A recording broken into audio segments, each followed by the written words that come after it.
दोस्तों, government exam की तैयारी के लिए सब्सक्राइब कीजिए हमारे चैनल प्रिपरेशन अड्डा को और बेल आइकन दबाइए हमारी वीडियो सबसे पहले देखने के लिए। हेलो स्टूडेंट्स, स्वागत आप सभी का आपके अपने चैनल प्रिपरेशन अड्डा के अंदर। तो कैसे हैं आप लोग? उम्मीद करता हूं आप लोग बहुत अच्छे हैं और तैयारी कर रहे हैं। तो जिस तरह से हम प्रिपरेशन अड्डा ल्यूसेंट फिजिक्स एमसीक्यू सीरीज को कंप्लीट कर रहे हैं, तो उम्मीद ये रखिएगा कि इसी से ही क्वेश्चन पूछे जाएंगे आपके हर एग्जाम में और रिपीट मारेंगे कॉन्सेप्ट।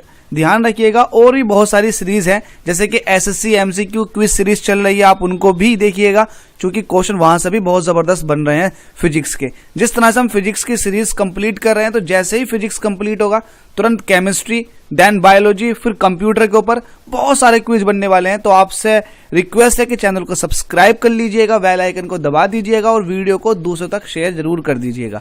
तो चलिए इस पार्ट का पहला क्वेश्चन देख लेते हैं, जिसमें आपसे कह रहा है, कलर चेंज करते हैं भाई, कलर में मजा आता है ब्लू में। ये रहा, ठीक है। पहले क्वेश्चन की तरफ देखते हैं, जिसमें आपसे कह रहा है the SI unit of temperature. देखिए एसआई यूनिट ऑफ टेम्परेचर क्या होती है? वो केल्विन होती है। चूंकि मैंने आपको 7 फंडामेंटल क्वांटिटीज बताई थी, क्या क्या थी वो? एम के एस ए के ए, यही तो थी 7 फंडामेंटल यूनिट, जिसमें एम फॉर मीटर के लिए, के for kilogram, S for second, A for ampere, के फॉर केल्विन, के फॉर कैंडिला और ए फॉर अमाउंट। तो कैंडिला और केल्विन, तो केल्विन जो है यहाँ पर स्पेशली टेम्परेचर के लिए इस्तेमाल होता है। तो ऐसा यूनिट जो है टेम्परेचर की वो है केल्विन। अगला क्वेश्चन देख लेते हैं, क्वेश्चन नंबर 82, जिसमें आपसे कह रहा है the main power supply in India is 220 volt. देखिएगा ये क्वेश्चन बहुत अच्छा है और मैं आपसे माफी चाहता हूं कि बहुत सारे मतलब गूगल पर सर्च करोगे तो बहुत सारे लोग ऐसे हैं जो इसका गलत आंसर देते हैं और एक्सप्लेन करते हैं उस गलत आंसर को। तो आप बचिएगा ऐसी अफवाहों से और ऐसे सॉल्यूशनों से, इसलिए ध्यान से इस वीडियो को देखिएगा और इस पर्टिकुलर क्वेश्चन को ध्यान से देखिएगा, जिसमें आपसे कह रहा है the main power supply in India is 220 volt whereas that in the US is at 110 volt. देखिए इंडिया के अंदर 220 वोल्ट इस्तेमाल होता है, जबकि यूएसए के अंदर 110 वोल्ट इस्तेमाल होती है लाइट। अब कह रहा है कि बताओ ऐसा क्यों होता है, इसके लिए कौन सा स्टेटमेंट करेक्ट रहेगा। देखिए आपको अगर मैं एक चीज बता दूं, ओम्स लॉ के अकॉर्डिंग, ओम्स लॉ क्या है? ओम्स लॉ ये है V प्रोपोर्शनल टू I, मतलब V is equal to IR। अगर आपको वोल्टेज, अगर आपने वोल्टेज हाई रख दिया तो करंट भी बहुत ज्यादा फ्लो करेगी। अगर आपने वोल्टेज, एक बार फिर से, वोल्टेज ज्यादा है, जैसे कि 220 वोल्ट की अगर बात करते हैं, ये करंट के प्रोपोर्शनल होगा, तो 220 वोल्ट के करस्पॉन्डिंगली करंट की वैल्यू भी ज्यादा होगी। अब ये 220 वोल्ट क्या है? ये इजीली मेंटेन है, आप इसको इजीली मेंटेन कर सकते हो 220 वोल्ट को रेजिस्टेंस हाई रखकर। बट जैसे ही 110 वोल्ट की बात की जाएगी तो करंट की वैल्यू भी कम होगी, जिसकी वजह से आपको रेजिस्टेंस की वैल्यू क्या करना होगा? कम करना होगा। बस ये मेंटेन करना थोड़ा मुश्किल होता है, ये मेंटेन करना ही बहुत मुश्किल होता है। हालांकि 110 वोल्ट सेफ है, बट ये रेजिस्टेंस की वैल्यू को मेंटेन करना थोड़ा मुश्किल होता है। तो इसका ऑप्शन कौन सा हो जाएगा?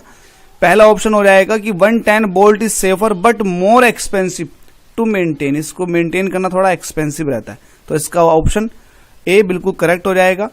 क्वेश्चन नंबर 3 की तरफ चलते हैं, जिसमें कह रहा है for a steel boat floating on a lake. इसके भी आंसर में लोगों ने गड़बड़ी कर रखी है ऑनलाइन, तो ध्यान रखिएगा, मैं आपको एक्सप्लेन करके दे रहा हूं, इसको ध्यान से देखिएगा बिल्कुल करेक्ट तरीके से। आपसे कह रहा है for a steel boat floating on a lake the weight of the water displace by the boat. अगर बोट वाटर को डिस्प्लेस करेगी तो उसका वेट कितना होगा? तो देखिएगा, आपने आर्किमिडीज प्रिंसिपल के बारे में बहुत ज्यादा सुना होगा, तो आर्किमिडीज प्रिंसिपल के अकॉर्डिंग ही करेंगे। अगर ये वाटर लेक है और इसके अंदर अगर आप कोई चीज डिप करते हो, ध्यान से सुनिएगा मेरी बात को, अगर आपने ये पर्टिकुलर ब्लॉक इस वाटर के अंदर डिप किया है और मान लेते हैं इस ब्लॉक का पहले से ही वजन था 50 kg, लेकिन जैसे ही वाटर के अंदर आपने डिप किया तो इसका अपरेंट वेट जो है वो कम हो गया, मान लेते हैं 30 kg हो गया, तो इसका मतलब 20 kg की कमी आ गई इसके वेट में। अब ये कमी कैसे पूरी होगी? तो एक्चुअल में ये कमी जो रिप्रेजेंट की जाती है, इसके द्वारा जो पानी हटाया गया होगा, वाटर डिस्प्लेस जितना हुआ होगा वो जस्ट उसके बराबर होगा जितनी इसके अंदर कमी आई है। इसका मतलब ये हुआ 50 किलोग्राम का पहले था, पानी के अंदर डालने के बाद इसका वजन आपको अपरेंट हो रहा है 30 किलोग्राम, तो इसका मतलब 20 किलोग्राम की कमी आ गई। तो जितनी कमी आई होगी उतना ही वाटर का वजन, उतना ही वाटर डिस्प्लेस हुआ होगा इस पर्टिकुलर ब्लॉक की वजह से। ठीक है भाई। अब इसमें क्या है, इसमें इतना पार्ट मैंने सिंक किया है, जब इतना पार्ट सिंक किया तो कितने की कमी आ गई है, 20 kg की कमी आ गई, तो 20 kg वाटर डिस्प्लेस हुआ होगा। क्लियर है, ये आर्किमिडीज ने कहा था। अब इस क्वेश्चन के अंदर क्या है कि भाई एक आपके पास लेक है, उसके अंदर एक नाव है, ये नाव कुछ इस तरह से। अब सवाल ये है, ये नाव जितनी डिप कर रही होगी नीचे को, इतनी डिप कर रही होगी, तो यहां जितना वाटर ये डिपिंग वाला पार्ट डिस्प्लेस किया होगा उतना ही इसके वेट में कमी आई होगी बोट के। क्लियर है फंडा भाई, बोट के वेट में जितनी कमी आई है उतना वाटर डिस्प्लेस किया होगा। अब ये जो कमी आई होगी ये इतने वाले पार्ट के थ्रू आई होगी जितना पार्ट इस पर्टिकुलर बोट का पानी के अंदर डिप है। तो जितना पार्ट डिप है इतने पार्ट ने ही पानी को डिस्प्लेस किया होगा, और जो डिस्प्लेस होने के बाद वजन निकल कर आएगा वाटर का, वो इस बोट के अंदर जो कमी आई होगी वेट में उसके जस्ट इक्वल होगा। तो यहां पर ऐसा ऑप्शन कौन सा है ये देखते हैं। बस यही कमी है लोगों की, उल्टा सीधा बता देते हैं और फिर कहते हैं कि यही आंसर ठीक है। चाहे आप गूगल कर लें, बहुत लोगों ने इसका गलत आंसर किया हुआ है। देखिएगा, अब स्टील बोट का जो इसका जो करेक्ट आंसर है वो क्या होगा। अब देखिएगा, पहला ऑप्शन देखिएगा, less than the weight of the boat. भाई जो पानी वाटर डिस्प्लेस हुआ है वो क्या weight, less than the weight of the boat, boat के वेट से कम होगा। More than the weight of the boat, boat के वेट से ज्यादा होगा। या equal to the weight of the part of the boat which is below the water level of the lake. बिल्कुल करेक्ट ऑप्शन यही है कि पानी के अंदर, लेक के अंदर जितना पार्ट डिप हुआ है उतने पार्ट के थ्रू जितना वाटर डिस्प्लेस होगा उसके जस्ट इक्वल होगा। समझ रहे हो आप मेरी बात को, किसका क्या इक्वल होगा, जितनी बोट के वेट में कमी आई होगी। एक्चुअल में ये है इसका मसला। इस क्वेश्चन को चाहे एक बार फिर से पढ़ लें, आपको और समझ में आएगा। अगले क्वेश्चन की तरफ देखते हैं 84, जिसमें कह रहा है the torque on A rectangular coil placed in a uniform magnetic field is large when. देखिए टॉर्क कब ज्यादा होता है। पहले एक रेक्टेंगुलर कॉइल बना लेते हैं। अगर आपके पास ये नॉर्थ है तो यहां पर साउथ बना लीजिएगा। ये नॉर्थ है, ये साउथ, और आपने यहां पर एक रेक्टेंगुलर कॉइल इस तरह से लगा रखी है। अब ये कॉइल रोटेट कर रही होगी कुछ इस तरह से। ठीक है भाई, तो टॉर्क का जो फॉर्मूला आता है इसके लिए वो आता है बीना साइन थीटा। बीना साइन थीटा, जहां पर टाउ जो है टॉर्क को रिप्रेजेंट करता है, बी मैग्नेटिक फील्ड की इंटेंसिटी को, आई करंट को, N number of turn in the coil, इस कॉइल के अंदर कितने टर्न होने वाले हैं इसको एन रिप्रेजेंट करेगा, और ए जो है ये एरिया को बताएगा कॉइल के। ठीक है भाई, और थीटा जो है ये मैग्नेटिक फील्ड बी और इस पर्टिकुलर कॉइल के एरिया वेक्टर ए के बीच का एंगल है। अब हमसे ये कह रहा है कि टॉर्क मैक्सिमम कब होगा। टॉर्क मैक्सिमम होगा जब एन की वैल्यू ज्यादा होगी। टॉर्क मैक्सिमम तब होगा जब थीटा 90 डिग्री होगा। टॉर्क मैक्सिमम तब होगा जब एरिया बड़ा होगा। टॉर्क मैक्सिमम तब होगा जब बी ज्यादा होगा। टॉर्क मैक्सिमम तब होगा जब आई ज्यादा होगा। तो इसमें से कोई एक कंडीशन फुलफिल हो जाए, टॉर्क मैक्सिमम हो जाएगा। ठीक है भाई, तो पहला ऑप्शन देख लेते हैं। पहले ऑप्शन में आपसे कह रहा है the number of turn is large. अगर नंबर ऑफ टर्न ज्यादा होंगे तो टॉर्क की वैल्यू भी ज्यादा होगी। तो पहला ही ऑप्शन ठीक हो गया, आगे चलने की कोई जरूरत नहीं है। क्वेश्चन नंबर 85 की तरफ देख लेते हैं। Two metallic wire A and B are of same material and have equal length.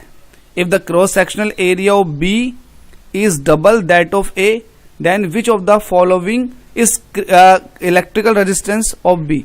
भाई आपसे बी का इलेक्ट्रिकल रेजिस्टेंस पूछ रहा है। एक्चुअल में ये क्वेश्चन जो फ्रेम किया गया है वो यहां से किया गया है रेजिस्टेंस ऑफ वायर के through, rho is equal to R A upon L. यहां पर आपके पास दो वायर हैं ए और वी। जरा ध्यान से देखिएगा, दोनों सेम मटेरियल के हैं तो दोनों के लिए रो क्या होगा, सेम होगा। अब एक में जो है, अब दोनों की लेंथ भी इक्वल है। हमसे क्या कह रहा है, इक्वल लेंथ। दोनों की क्या है, इक्वल लेंथ। तो लेंथ है भी इक्वल है। अगर इसकी लेंथ भी एल है तो इसकी लेंथ भी एल है। बट इसमें क्रॉस सेक्शनल एरिया में फर्क है।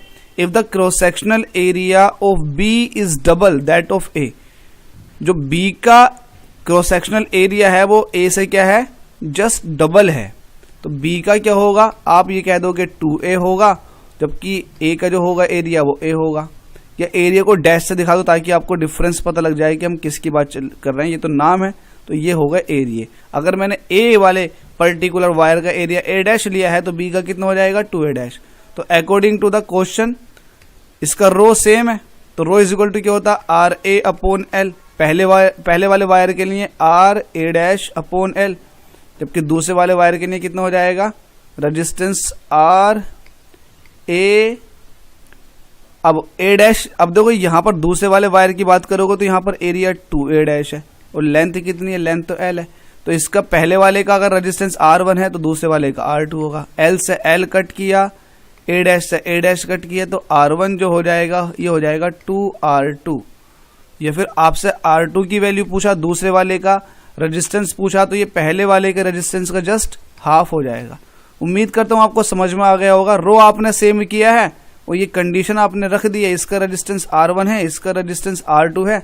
आपसे इन दोनों के बीच में ही रिलेशनशिप पूछ रहा है कि दूसरे वाले का रेजिस्टेंस बताओ कितना होगा। तो यही पूछ रहा है which among the following is the electrical resistance of B. B का इलेक्ट्रिकल रेजिस्टेंस क्या होगा, तो आधा होगा ए के रेजिस्टेंस का। ठीक है भाई, मतलब दूसरे वाले का जो रेजिस्टेंस होगा वो पहले वाले का क्या होगा, पहले वाले का क्या होगा आधा होगा, दूसरे वाले का रेजिस्टेंस फर्स्ट वाले का क्या होगा हाफ होगा। ठीक है, अब थोड़ा ये जो है ज्यादा डिटेल में ही पढ़ने की जरूरत नहीं है, आपके लिए काफी है इतना ही। अगला क्वेश्चन है 86, two thin convex lenses of focal length 4 centimetre and 8 centimetre are separated by a distance of 4 centimetre in air, the combination will have the focal length. देखिए ये कॉम्बिनेशन ऑफ लेंसेज का फॉर्मूला है जिसका ये formula use होता है। अगर दो लेंस हैं, एक लेंस यहां पर है और दूसरा लेंस यहां पर है, इन दोनों के बीच की डिस्टेंस कुछ d है, पहले वाले की फोकल लेंथ f है, दूसरे वाले की फोकल लेंथ f2 है। तब इन दोनों लेंस की वजह से जो कॉम्बिनेशन आया है उस कॉम्बिनेशन की जो फोकल लेंथ होगी, फोकल लेंथ ऑफ कॉम्बिनेशन वो होगा 1/f1 plus 1/f2 minus d, इन दोनों के बीच का सेपरेशन f1 f2। अब यहां पर क्वेश्चन में आपको f1 दे रखा कितना है भाई, f1 दे रखा आपको, ऊपर देखते हैं, f1 दे रखा आपको 4 सेंटीमीटर, पहले लेंस की 4 सेंटीमीटर और दूसरे वाले लेंस के लिए 8 सेंटीमीटर और दोनों के बीच का सेपरेशन दे रखा 4 सेंटीमीटर अगेन। तो आप रख दीजिएगा f1 कितना है 4 सेंटीमीटर, f2 कितना है 8 सेंटीमीटर और d कितना है अगेन 4 सेंटीमीटर। तो रखिएगा 1/fc is equal to 1/f1 कितना 4 प्लस 1/f2 ये कितना 8 माइनस d मतलब 4, f1 f2 मतलब 4 इंटू 8, तो 4 से 4 कट जाएगा, 1/8 बचेगा, 1/8 से 1/8 गया, तो 1/fc इज इक्वल टू आ चुका 1/4। गाइस आगे देखते हैं, क्रॉस मल्टीप्लीकेशन के थ्रू fc की वैल्यू कितनी आ जाएगी 4, तो इसका मतलब कॉम्बिनेशन की जो फोकल लेंथ आई है दैट इज 4 सेंटीमीटर। ठीक है, तो 4 सेंटीमीटर कौन सा ऑप्शन है, ऑप्शन ए। इसमें एक बात ध्यान रखनी है, यहां पर आपने कॉन्वेक्स लेंस इस्तेमाल किए हैं। कौन से लेंस इस्तेमाल किए हैं, कॉन्वेक्स। कॉन्वेक्स लेंस की जो फोकल लेंथ होती है वो प्लस में होती है, जबकि कॉनकेव लेंस की जो फोकल लेंथ होती है हमेशा वो निगेटिव होती है। ध्यान में रखनी है ये सारी बातें, ये भी पूछ लेता आपसे। नेक्स्ट क्वेश्चन में आपसे क्या रखा है, in an isothermal process which of the following remains constant.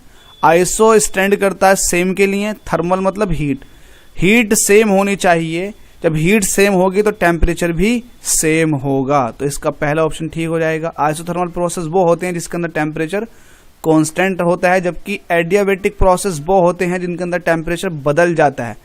जब टेम्परेचर बदल जाता है तो हमसे पूछा है in an adiabatic process which of the following remains constant, तो ये बात आपको ध्यान रखनी है कौन सी चीज कांस्टेंट होने वाली है। तो एडियाबेटिक प्रोसेस के अंदर हीट कांस्टेंट रहती है, हीट का एक्सचेंज नहीं होता सिस्टम और सराउंडिंग के बीच में, इसलिए ये प्रोसेस एडियाबेटिक प्रोसेस बन जाते हैं।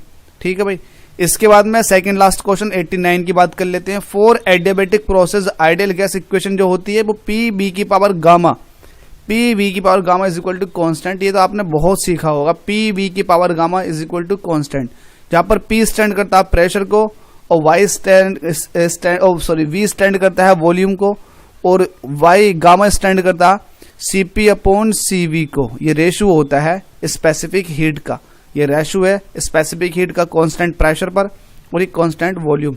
ठीक है, Cp specific heat at constant pressure, Cv specific heat at constant volume, इसका रेशो कहलाता है गामा। PV की power gamma is equal to constant, ये एडियाबेटिक प्रोसेस के लिए आइडियल गैस इक्वेशन है। इसके बाद बात करते हैं आइसोथर्मल के लिए भी इक्वेशन है। तो आइसोथर्मल के लिए इक्वेशन होती है PV is equal to nRT, PV is equal to nRT। अगर n आपके पास 1 है तो PV इज इक्वल टू होता है RT। अल्टीमेटली टेम्परेचर कांस्टेंट होता है इस पर्टिकुलर प्रोसेस के लिए। तो for an isothermal process ideal gas equation, तो PV जो होता है एक्चुअल में ये कांस्टेंट होता है। तो आप ये भी कह सकते हो P1 V1 is equal to P2 V2। समझ रहे हो आप मेरी बात को? तो PV इज इक्वल टू क्या हो गया आपके पास RT। और जिस प्रोसेस के अंदर टेम्परेचर सेम रहता है, टेम्परेचर चेंज नहीं होता, उसको हम बॉयल्स लॉ बोलते हैं। कौन सा लॉ बोलते हैं? Boyle's law. बॉयल्स लॉ वही तो होता है जिसके अंदर टेम्परेचर कांस्टेंट हो, तब प्रेशर जो होता है वो वॉल्यूम के इन्वर्सली प्रोपोर्शनल होता है।